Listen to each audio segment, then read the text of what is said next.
Marcus Thompson limped across the cracked pavement of his apartment complex, the prosthetic leg making its familiar clicking sound with each step. The Afghanistan veteran had been counting quarters for laundry when the official-looking aliens appeared at his door 3 hours ago. Now he stood in the most expensive part of the city, staring up at a building that seemed to scrape the clouds themselves. "You are certain this is the correct human?" asked the tall, silver-skinned Zephyrian diplomat, his translator device making his words sound crisp and mechanical. "DNA confirms it," replied his companion, a shorter alien with 4 arms and crystalline eyes. "This is Marcus Thompson, service number 847924851, former United States Army, recipient of the Purple Heart and Bronze Star." Marcus shifted uncomfortably. His old combat fatigues were the nicest clothes he owned, and even those had seen better days. The other humans walking past wore suits that probably cost more than his monthly disability check. "Look, I think there's been some mistake. I don't know any alien kings, and I sure as hell never did anything to deserve inheriting something from one." The silver alien consulted a holographic device that materialized from his wrist. "According to our records, His Majesty King Thalixer of the Draconic Confederation specifically requested that his personal companion be given to a human warrior who understands loss, loyalty, and the weight of command. Your military record indicates multiple acts of heroism protecting your subordinates." "What kind of companion?" Marcus asked, though he wasn't sure he wanted to know the answer. "A dragon," the 4-armed alien said matter-of-factly. "Though not just any dragon. This is Ember, the king's personal mount and confidant for over 3 centuries. She is ... difficult." They led him through marble corridors lined with alien art worth more than most countries. GDP, other species nodded respectfully to his escorts. Marcus recognized Centaurians with their horse-like lower bodies, the insectoid hive delegates, and several humanoid races he couldn't identify. All of them wore expressions of barely concealed pity when they looked at him. "Why pity?" he asked. "Ember has not taken well to the king's death," the silver alien explained. "She has refused 3 previous inheritors. The first was a Centaurian general. She singed off his tail. The second was a wealthy Terran businessman. She destroyed his entire estate. The third was a Zephyrian noble. She spoke to him for 6 hours, straight about human military tactics until he begged to be relieved of the honor." "She speaks?" "Oh yes," the 4-armed alien said with what might have been a grimace. "She speaks 17 languages fluently. Her favorite appears to be what you humans call military vernacular." They stopped before an enormous door marked with symbols that seemed to shift and dance before Marcus's eyes. Warning signs in dozens of languages covered every available surface. The most recent edition, in fresh English lettering, read, "Danger. Occupant extremely hostile. Approach at your own risk. Embassy security." "She's in there?" Marcus asked. "For the past month," the silver alien confirmed. "She refuses to leave, refuses most food, and has been making what our translators describe as very creative threats against anyone who enters. The embassy is considering this a diplomatic emergency." Marcus studied the door. He'd faced worse situations in Afghanistan, clearing houses where insurgents waited with improvised explosives, leading rescue missions into hostile territory. At least this time, nobody was shooting at him. "What happens if I can't handle her either?" The 2 aliens exchanged glances. "Then, according to draconic law, she chooses her own fate. And given her current mental state." They didn't need to finish. Marcus had seen enough soldiers struggle with loss to know where that road led. He thought of his own dark months after losing his leg and half his squad in that roadside bombing. If someone hadn't reached out to him then, if the VA counselor hadn't refused to give up on him. "All right," he said, straightening his shoulders the way he had when accepting dangerous missions. "Let's meet this dragon." The door's locking mechanism required biometric scans from both aliens, followed by what appeared to be a small prayer. When it finally opened, heat washed over them like opening an oven. The room beyond was vast, with a domed ceiling that displayed a slowly rotating view of space. Expensive furniture lay in charred ruins. Scorch marks decorated the walls in patterns that almost looked deliberate, like someone had been using fire to write messages of anger and grief. At the center of the destruction, coiled on a pile of what had once been priceless alien artifacts, lay the dragon. She was smaller than Marcus had expected, maybe 20 feet from nose to tail, but every inch radiated barely controlled power. Her scales were deep red with veins of gold running through them like molten metal. Her head, currently buried under one wing, was larger than his torso. Even in rest, small wisps of smoke curled from her nostrils.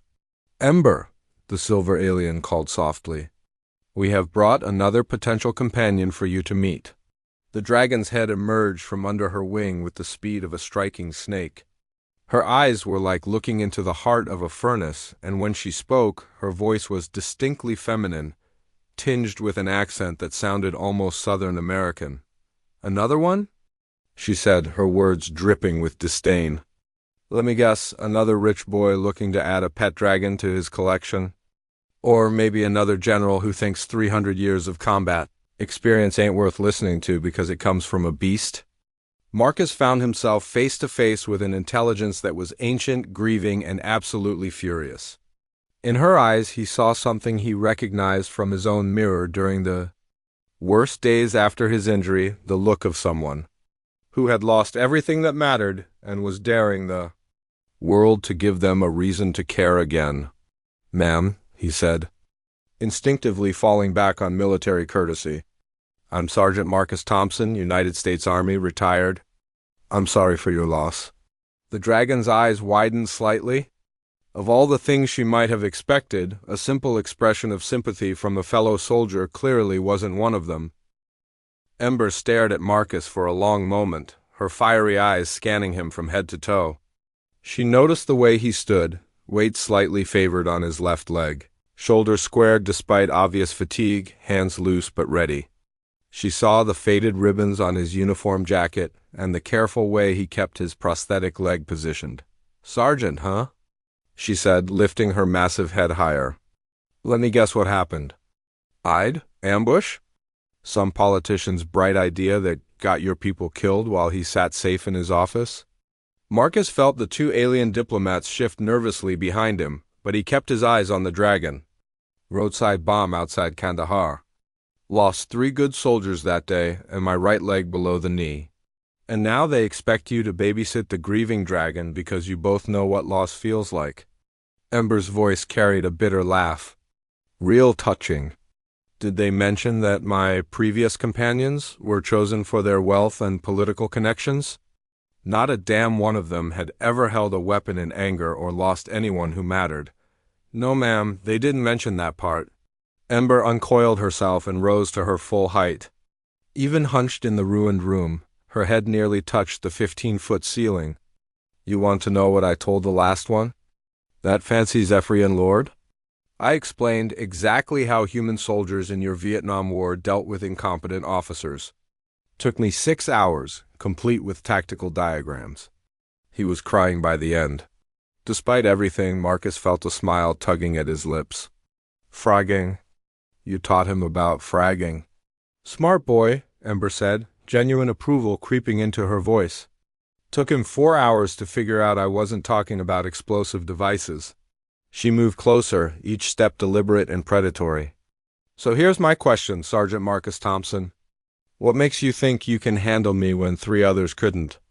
Marcus looked around the destroyed room, taking in the precise pattern of the scorch marks, the way certain items had been carefully preserved while others were reduced to ash. "Because you're not just grieving. You're fighting a war." The dragon stopped moving. "Explain. You're not randomly destroying things. You burned everything that reminded you of being treated like a pet or a trophy, but you saved items with actual meaning. That pattern on the wall isn't random anger, it's draconic script, isn't it? You're writing something." Ember's tail lashed once, but her eyes showed interest rather than rage. "What do you think I'm writing?" "A record. Maybe a memorial. Something to make sure your king isn't forgotten or reduced to just another dead alien politician." Marcus gestured to the preserved items. "These are battle honors, aren't they? Campaign medals, unit insignias from wars fought together. You're making sure someone remembers what he actually stood for. 347 years, Ember said quietly. We flew together through the Centaurian Rebellion, the Hive Wars, the Zephyrian civil conflicts. He wasn't just my king, he was my wingman, my battle partner, my closest friend. And they wanted to hand me over to some merchant prince who thought I'd look impressive in his garden. The silver alien stepped forward nervously. Your Majesty, Ember, please understand. The selection process was meant to honor. Shut it, Ember snapped, releasing a small puff of flame that made both diplomats back away. I wasn't talking to you. She turned back to Marcus. You ever lose a battle buddy, Sergeant? Yeah, Marcus said, his voice rougher than he intended. Staff Sergeant Rodriguez. My team leader? Best soldier I ever served with and the closest thing to a brother I had. Took shrapnel in the neck from the same IED that got my leg.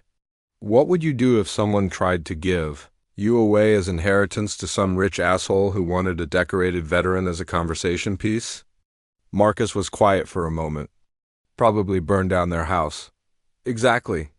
Ember settled back onto her makeshift nest, but her posture was less hostile now. So why should you be any different? What makes you think you can understand what I'm going through? Because I don't want to own you, Marcus said simply. Hell, I can barely take care of myself most days. I'm living in a one-bedroom apartment with a broken air conditioner, surviving on disability checks and whatever odd jobs I can find. The last thing I need is a dragon. Then why are you here? Marcus thought about the question seriously. Because maybe what you need isn't another owner. Maybe you need a fellow soldier who understands that grief isn't something to get over. It's something to carry forward. Maybe you need someone who won't try to replace what you lost, but will respect what it meant. Ember was quiet for several minutes. When she finally spoke, her voice had lost most of its edge. You know what the worst part is? They keep calling him His Majesty and talking about his royal legacy, but that's not who he was in the air. In combat, he was just Stalexer, my pilot, my partner. He used to joke that I was the real brains of the operation. What was he like? Really like, not the political version. Stubborn as hell, Ember said, and for the first time there was warmth in her voice. Refused to back down from a fight even when common sense said to retreat. Had this habit of humming old war songs during long flights. Always made sure the ground troops got medical attention before we did. Even when I was bleeding hydraulic fluid from a dozen holes, Marcus nodded. Rodriguez was like that. Always put his people first. Used to say that leadership wasn't about giving orders, it was about making sure everyone else made it home. Exactly. Ember's eyes brightened. These idiots with their inheritance ceremonies don't understand that. They think losing a king means the kingdom needs a new dragon to parade around. They don't get that I lost my best friend. The four-armed alien cleared his throat nervously. If I may interrupt, the embassy needs to know if this arrangement will be peaceful. We have insurance claims to file. Ember looked at Marcus, then at the aliens, then back at Marcus. Tell you what, Sergeant. I've got a proposition. You stick around for a week. Not as my owner or companion or whatever sanitized bullshit they're calling it. Just as someone who gets it. Help me finish what I'm writing here, and maybe we can figure out what comes next. What exactly are you writing? Thalaxer's real war record. Every battle, every soldier saved, every decision that mattered. The official histories make him sound like some noble figurehead. I want people to know he was a warrior who bled for his beliefs. She gestured with one massive claw to the organized chaos around them. I've got 3 centuries of memories to sort through. Could use someone with a military mind to help me get the tactics right? Marcus looked around the room again, seeing it now not as destruction but as a workshop. A place where someone was building something important from the ashes of their grief. All right, he said. 1 week. But I've got conditions. Ember's eyebrows, which were apparently spiky ridges above her eyes, rose in surprise. You're setting conditions for me? The diplomats here arrange for food and basic supplies. I'm not going hungry because you're mad at the universe. And you explain things as we go? I don't know alien military history? Anything else? Marcus grinned. Yeah, you teach me some of those creative threats you've been using. I might need them for my landlord. 3 days into their arrangement, Marcus sat cross-legged on the floor while Ember dictated battle accounts, her massive head hovering over holographic star charts that she manipulated with surprising delicacy. The embassy had provided him with a military-grade tablet and translation software, though Ember insisted on speaking English whenever possible. Now, this is where it gets interesting, she said, highlighting a sector near the galactic rim. The Hive had overrun 3 Centaurian colonies and were using captured civilians as living shields around their orbital platforms. Standard Imperial Navy doctrine said to pull back and wait for reinforcements. The Talaxer didn't follow doctrine, Marcus said. Already seeing where this was going. Damn right he didn't.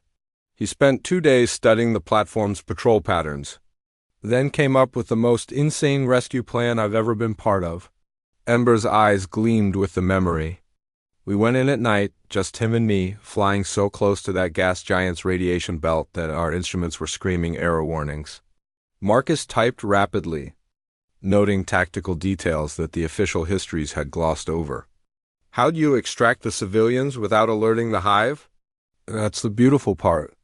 Thalaxer realized the Hive were using their captives as biological computers, plugging them into their systems to process calculations. So, instead of trying to fight our way through their defenses, we hacked their own network using the prisoners as relay points. You turned their war crime into their weakness. Exactly. Ember rose to her full height, spreading her wings in excitement before remembering the ceiling and folding them back. Took us 18 hours, but we pulled out over 3,000 civilians. The Hive didn't even realize what was happening until their platform started losing computational power. Marcus paused in his typing. Over the past 3 days, he'd learned more about actual military strategy from Ember than from all his army training manuals combined. Her recall was perfect, her analysis sophisticated, and her understanding of tactics across dozens of species was encyclopedic. Why didn't you ever become a general yourself? Ember's expression darkened. Because I'm a dragon, not a civilized species. Most of the Confederation's military brass still think of my people as intelligent animals. Good for carrying cargo or providing air support, but not for strategic planning. Even after 3 centuries of proving them wrong? Especially then. Success makes them nervous. She gestured to the scattered remains of expensive furniture. You think they sent me rich inheritors because they respected my service record? They wanted me neutralized, turned into someone's trophy so I couldn't cause disruptions in the new administration. Marcus set down the tablet. What kind of disruptions? The kind where I point out that the new king's military advisors are incompetent. Political appointees who couldn't fight their way out of a supply closet. Ember's tail lashed. Thalaxer has been gone a month, and they've already reversed half his strategic reforms. They're repositioning fleets based on trade concerns instead of actual threats? What threats? Ember called up a new star chart, this one showing recent military movements across multiple sectors. The Void Runners have been probing our border systems. Nothing major yet, just testing response times, checking our patrol patterns. Classic pre-invasion reconnaissance. Marcus studied the data. Even with his limited knowledge of alien politics, the pattern was obvious. They're looking for weak spots, and they're finding them. The new administration pulled 3 patrol squadrons from the Rim worlds last week to escort a trade delegation. Left a gap in coverage big enough to fly a dreadnought through. You tried to warn them? 3 times. Got told I was overreacting due to grief and needed to. Except that military priorities had changed with the new leadership. Ember's voice dripped with disgust. Apparently, my 3 centuries of combat experience don't stack up against their 6 months of political theory. Marcus was beginning to understand why the embassy considered Ember a diplomatic emergency.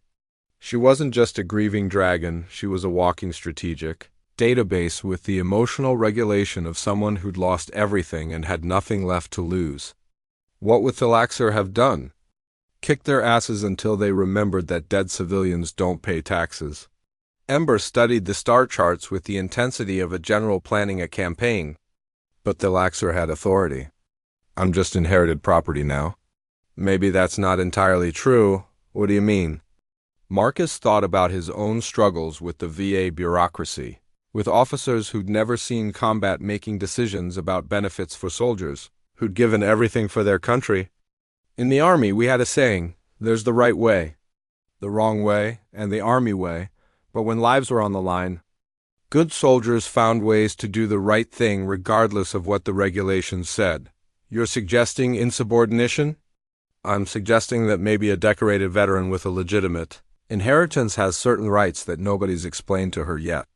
Marcus pulled up the legal documents the diplomats had left. According to this, you're not just property. As Thalaxer's companion, you're entitled to maintain his personal effects, access his strategic files, and continue any ongoing projects of military significance. Ember leaned closer, her massive head hovering over the tablet. Keep reading. Furthermore, the companion retains all security clearances and advisory positions held at the time of the king's death. Pending review by appropriate military authorities. Marcus looked up at her. When was the last time anyone reviewed your clearances? Never. They just assumed ... Ember's eyes widened as the implications hit her. Son of a bitch. I still have access to the strategic planning network. And as an advisor, you'd have the right to file official reports about threats to Confederation security, reports that would go directly to the Joint Chiefs, bypassing the political appointees entirely. Ember was already moving toward a wall panel Marcus hadn't noticed before. They can ignore a grieving dragon's emotional outbursts, but they can't ignore official intelligence assessments from a cleared strategic advisor. The panel opened to reveal a sophisticated communications array. Ember's claws danced over controls with practiced ease, and within moments, holographic displays showed live feeds from Border Patrol units. Holy shit, she whispered. It's worse than I thought. Look at this. Marcus moved closer to the displays. Even with his limited understanding of alien military symbology, the situation was clear. Those aren't probe ships. No, those are forward scouts for a full battle fleet. Ember's voice was grim. The Void Runners aren't just testing our defenses, they're already moving invasion forces into position. And our reformed patrol routes won't detect them until they're 3 days out from populated systems. How long before the invasion fleet arrives? At current speed? Maybe a week, 2 at the outside. Ember was already opening communication channels to multiple destinations. I need to contact Admiral Kess, General Thrain, and the emergency response coordinators. If we move fast, we can still reposition our fleets to intercept them. Marcus watched her work, marveling at the transformation.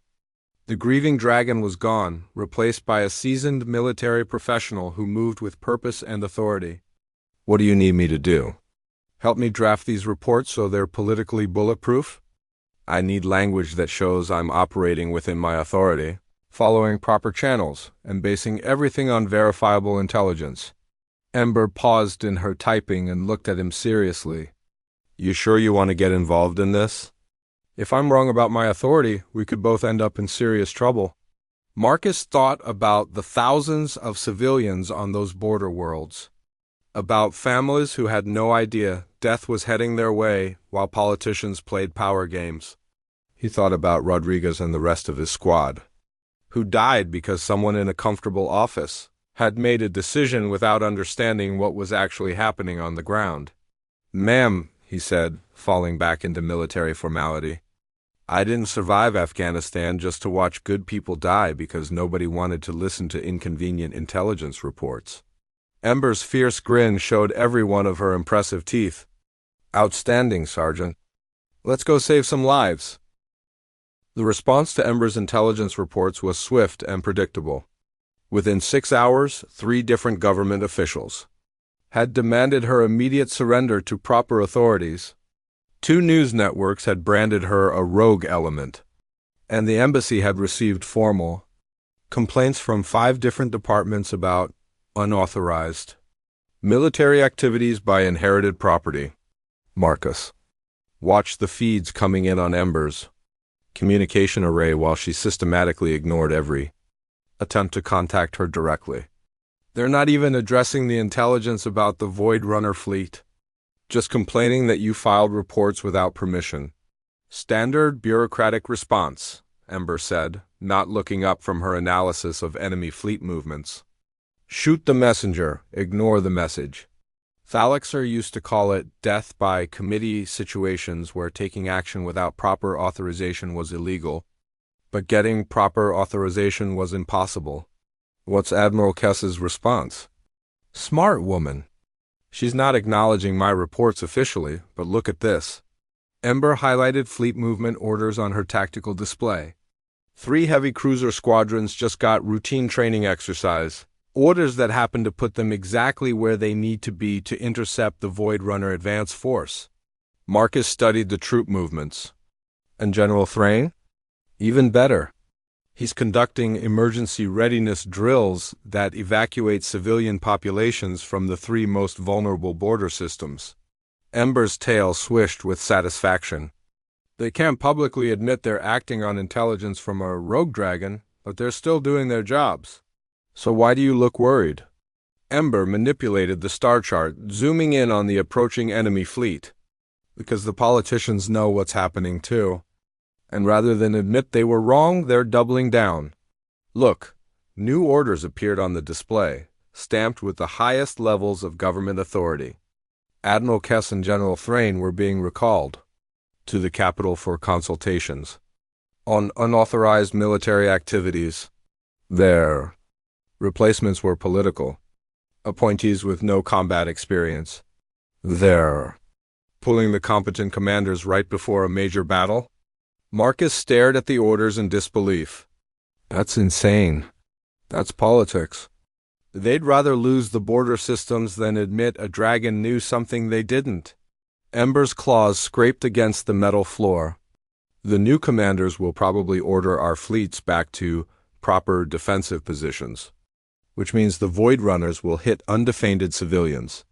Marcus felt a familiar anger building, the same rage he'd experienced watching good soldiers die because of incompetent leadership. There has to be something we can do. Oh, there is, Ember said, her voice taking on a dangerous edge. But it involves breaking about 30 different laws and probably committing treason. I'm listening. Ember turned to face him fully, her fiery eyes reflecting the star charts around them. Thalaxer had contingency plans for situations exactly like this. Protocols for when the regular chain of command became compromised by politics or corruption. What kind of protocols? Emergency command authorization. In cases where immediate action was required to prevent catastrophic loss of civilian life, field commanders could invoke ancient military codes that bypassed normal authority structures. Ember pulled up a new display showing archaic legal text. The catch is that it required authorization from the king's strategic advisor, a position that technically ... that you still hold, Marcus finished.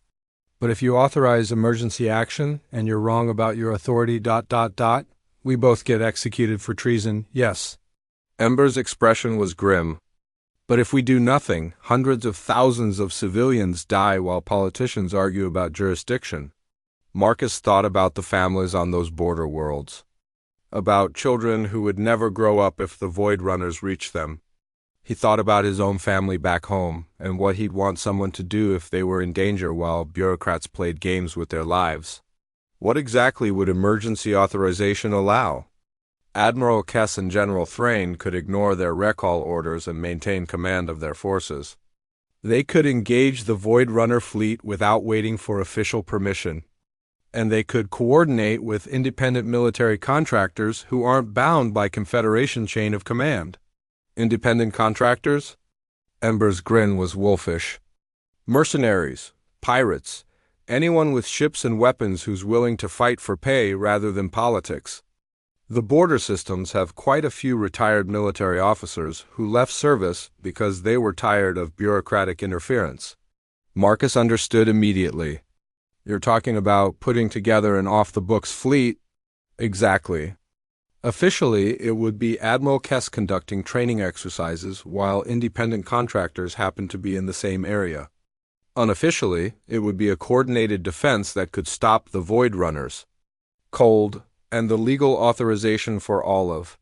This comes from a dragon that most of the government considers to be inherited property, which is why it's either brilliant or suicidal.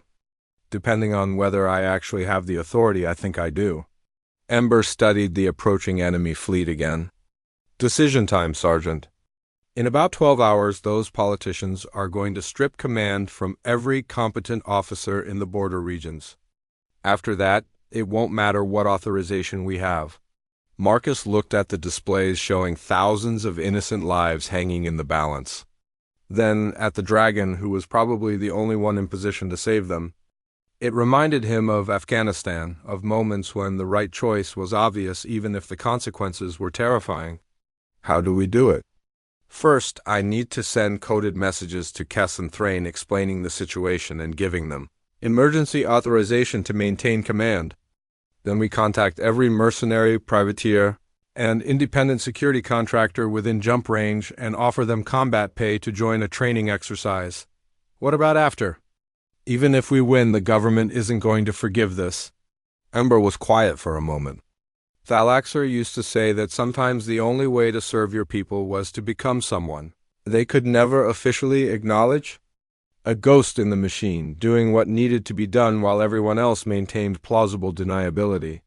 You're talking about going underground? Becoming an outlaw. I'm talking about becoming what I always was, a soldier who puts mission before career. Ember looked at him seriously. But you don't have to be part of this. You could leave now, claim you were held against your will. Your record is clean? Marcus thought about his apartment, his disability checks, his quiet life of trying to forget everything that had gone wrong.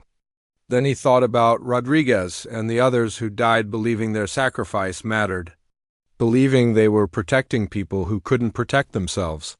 Sergeant. Rodriguez used to say that integrity wasn't about following orders. It was about doing the right thing even when nobody was watching. Marcus moved to the communication array. What's the first message we need to send? Ember's expression softened with something that might have been gratitude. To Admiral Kess, tell her that Strategic Advisor Ember, acting under Emergency Protocol 77 Alpha, is authorizing her to maintain field command and engage hostile forces as she sees fit. Marcus began typing, feeling the familiar weight of responsibility settling on his shoulders. And if we're wrong about your authority, then we'll die knowing we tried to save innocent lives instead of watching them die to protect our careers. Ember began opening channels to military contractors across 3 sectors. But I don't think we're wrong. Thalaxer didn't choose me as his companion because I was safe or politically convenient. He chose me because, when push came to shove, I'd do whatever it took to protect the people who couldn't protect themselves. Even if it meant becoming the enemy of your own government? Ember's claws danced over the controls, sending authorization codes that would either save the border worlds or condemn them both to execution for treason. Especially then, Sergeant. Especially then. The battle began 18 hours later, not in the vast emptiness between stars where fleet engagements usually took place, but in the crowded shipping lanes around New Centauria, where 3 million civilians had no time to evacuate. Marcus watched the tactical displays from Ember's command center, feeling helpless as ship icons moved across star charts in deadly patterns. Admiral Kess had maintained command despite her official recall, positioning her fleet to protect the civilian evacuation routes. General Thrain had declared martial law on 6 border worlds and was coordinating ground defenses. And scattered throughout the battle zone, independent contractors flew ships ranging from sleek military surplus fighters to converted cargo haulers bristling with improvised weapons. Void Runner Vanguard is engaging our forward screen. Ember reported, her claws manipulating multiple displays simultaneously. 17 enemy destroyers versus Admiral Kess's cruiser squadron and about 30 independent contractors. Those aren't good odds. No. but they're better than what we'd have had if the politicians had gotten their way. Ember highlighted friendly ship positions. Look at this. Captain Rodriguez commanding a converted mining ship called Revenge. Lieutenant Commander Singh and a surplus fighter squadron, Colonel Patel leading a wing of freight security vessels. Every one of them is a veteran who left regular service because they were tired of bureaucratic interference. Marcus noted the familiar names, human, officers who'd apparently found the same thing in space that he'd experienced on Earth. They're not fighting for money, are they? Hell no. Most of them are working for free, just for the chance to serve under competent leadership again. Ember's voice carried fierce pride. This is what military professionalism looks like when you strip away the politics, soldiers doing their jobs because lives depend on it. The display flashed with incoming priority signals. Admiral Kess's voice crackled through the speakers. Calm despite the chaos around her. Strategic command. This is Admiral Kess. Enemy main force is larger than anticipated. Estimate 47 capital ships plus escorts. Request immediate reinforcement and clarification of engagement parameters. Ember leaned toward the microphone. Admiral, this is Strategic Advisor Ember. You are authorized to engage with full force. Reinforcements are en route. Hold the line. Understood, Strategic Command. Initiating combat operations. Marcus watched ship icons begin moving in complex attack patterns. What reinforcements? I thought this was everyone we could get. It is for now. But remember, the Void Runners aren't just attacking the Confederation. They're threatening shipping lanes used by every major power in this sector.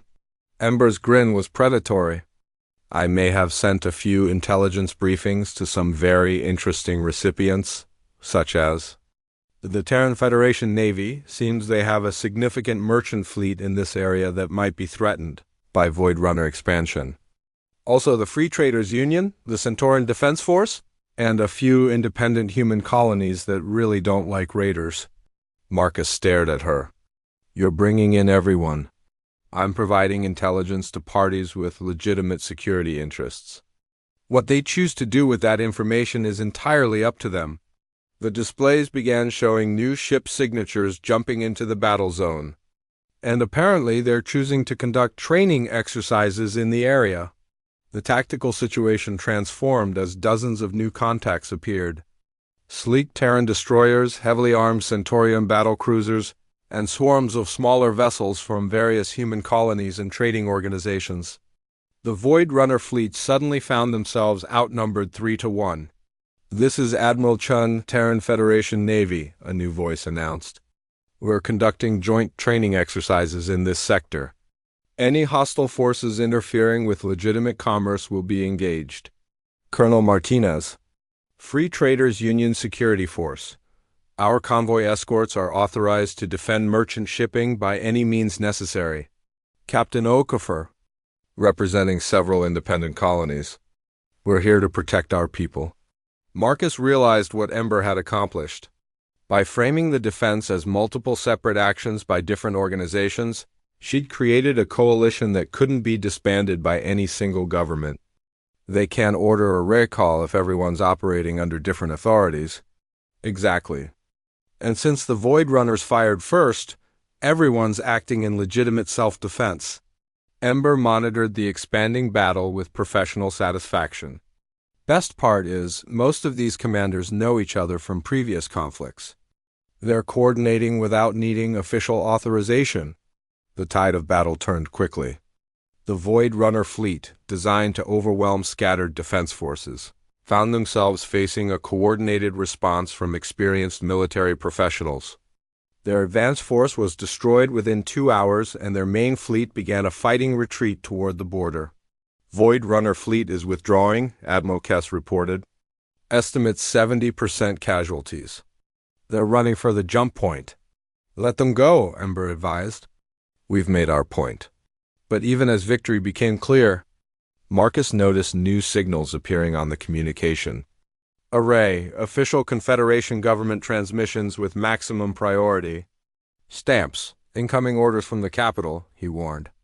Ember, They're demanding your immediate surrender for court-martial. Ember. Read the messages without emotion. Treason, inciting rebellion, unauthorized military action, impersonating a government official, and destruction of public property. That last one's for the furniture I burned. What do we do? We finished the job. Ember began transmitting final authorization codes to the fleet commanders. Admiral Kest, General Thrain, this is Strategic Advisor Ember. Emergency protocols are now terminated. Resume normal chain of command and await further orders from your proper superiors. Understood, Strategic Command. Thank you for your service. The tactical displays showed the various military forces beginning to separate, each returning to their normal patrol areas or jumping out of the system entirely. Within an hour, the only evidence of the massive battle would be debris fields and the 3 million civilians who were still alive. That's it? Marcus asked. We just go back to being criminals. We go back to being what we always were, soldiers who did their jobs. Ember began shutting down the command systems methodically. The politicians will claim credit for the victory. The military will get new leadership that actually knows what they're doing. And the border worlds will remember that someone stood up for them when it mattered. And us? We disappear. Officially, none of this happened. I was never anything more than a grieving dragon who destroyed some furniture, and you were just a veteran who got caught up in my emotional breakdown. Marcus looked around the command center that had coordinated the defense of 3 star systems. What will you do now? Ember was quiet for a moment, studying the star charts one final time. There are other threats out there. Other situations where competent military advice might be useful, even if it has to come from unofficial sources. You're talking about becoming a military consultant for hire. Talking about being what Talixer trained me to be, someone who protects people, regardless of what the politicians want. She looked at him seriously. Question is, what will you do? You could go back to your apartment, collect a commendation for being involved in a successful military operation. Maybe even get a job with the embassy. Marcus thought about his quiet life, his disability checks, his carefully maintained routine of trying not to remember Afghanistan. Then he thought about the past week, about feeling useful again, about being part of something that actually mattered. Or I could help a strategic advisor set up consulting operations. Seems like you'll need someone who understands human military thinking and bureaucratic procedures. Ember's fierce grin returned. It would be dangerous work. Unofficial, probably illegal half the time. Definitely not covered by any government benefits package, but it would be the right work. Yeah, Ember said, beginning to pack the most important equipment into portable cases. It would be the right work. As they prepared to leave the embassy and disappear into the galaxy, Marcus realized that for the first time since Afghanistan, he felt like a soldier again. Not just a broken veteran trying to survive, but someone with a mission that mattered, Rodriguez would have approved. 6 months later, Marcus sat in the co-pilot seat of a modified cargo ship called Reasonable Doubt. As they approached a space station orbiting a disputed asteroid mining facility, the ship's exterior looked like any other commercial freighter. But hidden beneath cargo panels were military-grade sensors, communication equipment, and enough firepower to level a small city. Remind me again why we're taking this job, he said, reviewing intelligence reports on his tablet.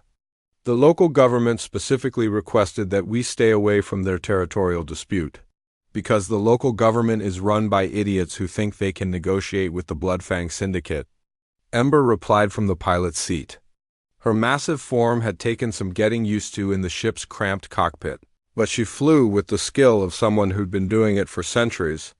And because 300,000 miners and their families are about to become hostages in a corporate war, their consulting business had grown rapidly through word of mouth among military professionals who were frustrated with political interference. They specialized in situations where official intervention was impossible but competent military action was desperately needed.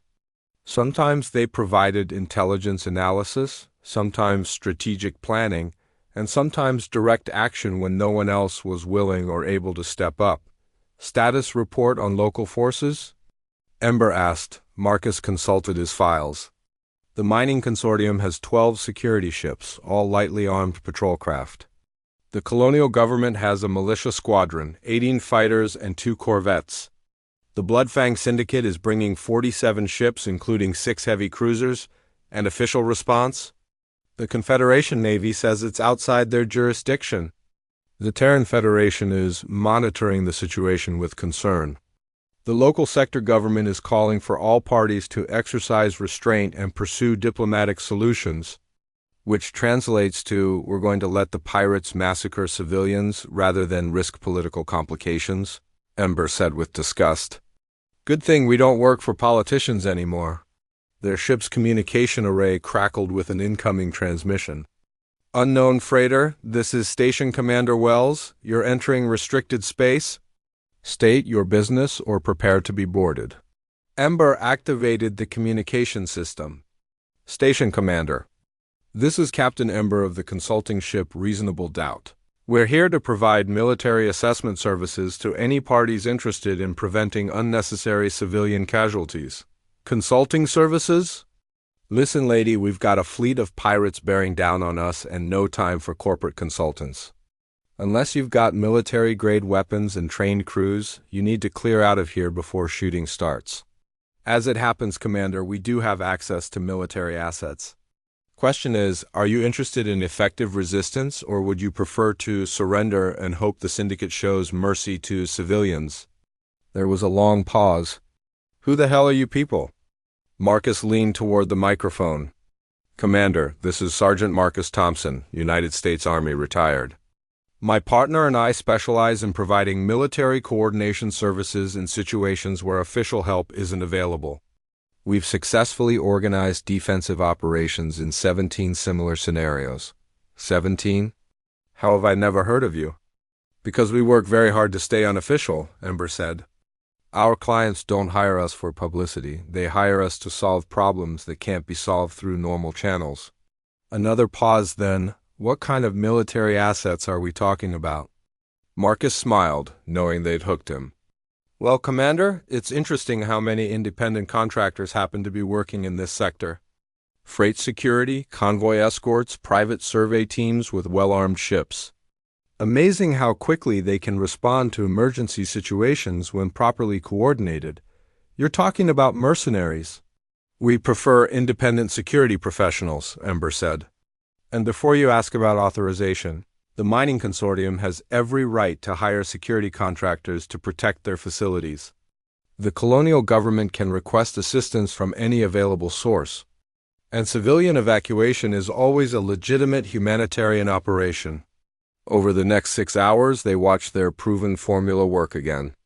Marcus coordinated with local authorities while Ember sent coded messages to military contractors throughout the system. Admiral Kess, now officially retired but commanding a freight security company, arrived with a squadron of former Confederation Navy ships. Captain Rodriguez, apparently. Marcus wasn't the only one who'd found new purpose in the outer systems. Brought his converted mining vessel and 3 other industrial security ships. Dozens of other vessels responded to Ember's calls, each operating under legitimate but loosely defined contracts.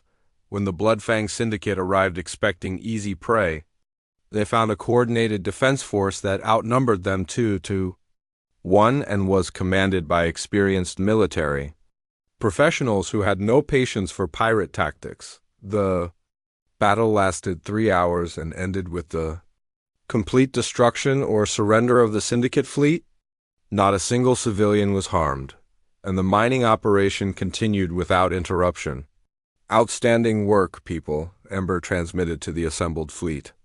Contracts fulfilled, objectives achieved. Thanks for the professional service. As the various ships dispersed to their normal activities, Station Commander Wells sent a private message to their ship. I don't know who you really are, but thank you. My daughter lives on this station. You saved her life today.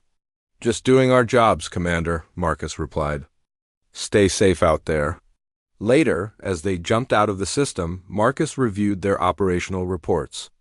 17 successful operations in 6 months. We're getting pretty good at this. We're getting better at working together, Ember corrected.